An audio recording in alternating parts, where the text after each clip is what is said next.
Kita sangat apresiasi sekali para netizen yang berkunjung ke AW Kertapati Channel atau para subscriber yang selalu berkomentar bahwa persoalan nasab klan Mbak Alawi ini pemerintah harus turun tangan. Apalagi PBNU. Tapi sekali lagi, memang kita tidak bisa berharap banyak dari pemerintah, apalagi dari PBNU sebagai lembaga ormas Islam terbesar di Indonesia, apalagi yang membahas, yang membuat diskursus dan argumentasi di media sosial ini rata-rata para Nahdliyin. Sekali lagi, kita tidak bisa berharap banyak kepada pemerintah maupun kepada PBNU. Yang bisa kita lakukan adalah terus menyuarakan tentang klan Mbak Alawi, nasabnya yang palsu, tentang makam-makam yang dipalsukan, makam-makam Terah Wali Songo yang dipalsukan, sejarah-sejarah bangsa ini, sejarah-sejarah Wali Songo yang dibelokkan. Kita terus suarakan. Apalagi dengan tindakan yang real seperti yang dilakukan oleh PCNU Wonogiri. Hanya itu saja yang bisa kita perbuat dan terus menyuarakan, terus mengikuti, terus mengaktifasi diri dan mengamati dengan baik gerak-gerik para klan Mbak Alawi ini dan para mukibin-mukibinnya agar masyarakat yang belum tercemari oleh doktrin-doktrin Mbak Alawi tidak goblok secara otomatis, apalagi goblok permanen. Assalamualaikum warahmatullahi wabarakatuh. Berita terbaru mengenai polemik pemecatan Ketua PBNU, Kiai Haji Marzuki Mustamar, dibantah oleh Rois Am, Kiai Haji Miftahul Akhyar, bahwa pemecatan di dalam organisasi PBNU, PCNU, sampai ke bawahnya ke ranting, itu sudah menjadi hal yang biasa ketika ada anggota atau pengurus struktural, baik itu di PCNU, di PBNU, di PBNU, melakukan kesalahan.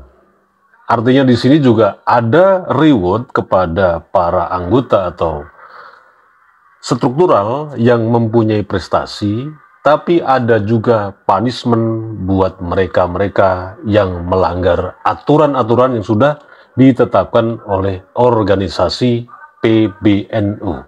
Beritanya Ketua PBNU Jawa Timur yang diberhentikan, dipecat. Ini kok dianggap urusan politik. Urusan boten itu sudah lama. Di bawah itu repot. Kok kalau pecat memecat, NU tidak pernah ada sejarah memecat. Kok ini ada pemecatan-pemecatan.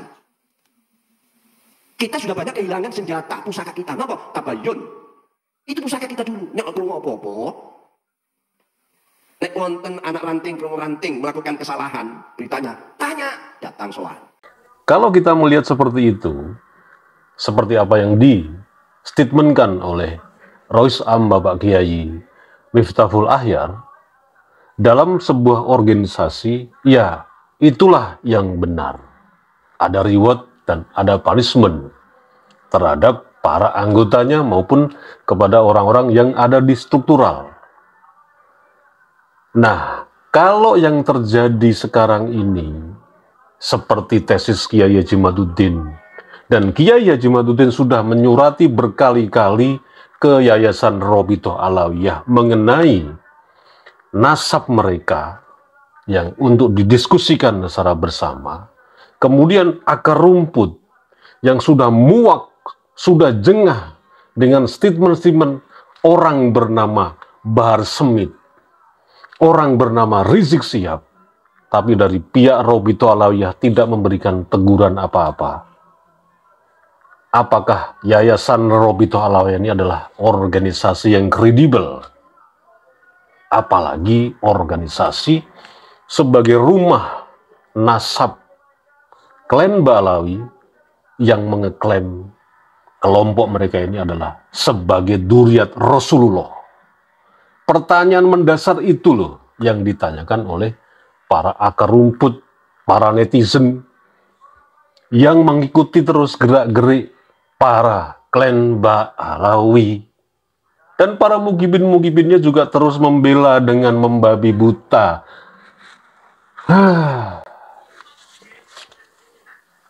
Taklid buta kepada mereka-mereka yang selalu memberikan cekokan-cekokan bahwa mereka ini adalah ahli surga.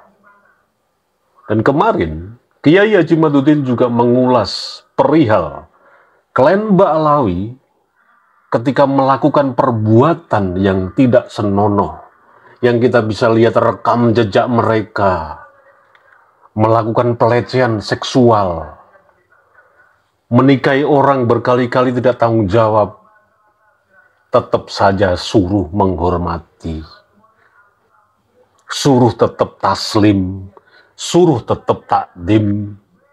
Dan ada juga mukibin yang mengulas tentang ucapan atau statement Kiai Haji Madudin waktu di PCN Wonogiri, mengulas mengenai hal yang serupa tentang seorang Habib yang melakukan pelecehan seksual. Tetap saja mukibin itu membela dengan membuat konten-konten yang narasinya seolah-olah marah beltausiah. Ini kan sungguh sangat di luar bukan nurul lagi. Sungguh sangat di luar nalar, dan kita tidak tahu bagaimana cara mereka berpikir. Kerusakan konstruksi berpikir para mukibin Ba'alawi ini sudah mendekati kegilaan. Kembali lagi ke pernyataan Rois Am, Kiai Haji Miftahul Ahyar kemarin pernah menyatakan bahwa Ba'alawi itu difitnah, nasabnya terus digoyah, dan itu dipraming, dan itu disimpulkan sebagai sebuah pembelaan kepada klan Ba'alawi. Kalau menurut beberapa pihak tidak betul adanya. Ini tanpa melakukan tabayun kepada yang bersangkutan, Kiai Haji Miftahul Ahyar. Beberapa pihak mengapresiasi statement yang dilontarkan Rois Am tersebut, bahwa diskursus pembicaraan mengenai rungkatnya nasab klan Ba'alawi ini harus terus dikumandangkan. Kemudian hal-hal yang menyangkut aksi-aksi nyata di lapangan seperti apa yang dilakukan oleh PCNU Wonogiri yang sudah mengeluarkan surat instruksi pelarangan Habib dan sudah mengubur nasab mereka bersama amaliyah-amaliyahnya. Sebetulnya itu didukung oleh para sesepuh di PBNU. Meskipun tidak melakukan statement di depan publik, tapi sebetulnya di balik layar para sesepuh yang ada di PBNU, khususnya yang di struktural, mayoritas mendukung gerakan akar rumput para Nahdliyin untuk terus menyuarakan, untuk terus memerangi para oknum Habib yang berbuat zolim di masyarakat. Itu berita yang sebenarnya. Kalau Anda tidak percaya, silahkan konfirmasi kepada pihak-pihak yang saya sebut tadi, para sesepuh di struktural PBNU. Yang benar. Ini berita hoak. Sekarang logikanya,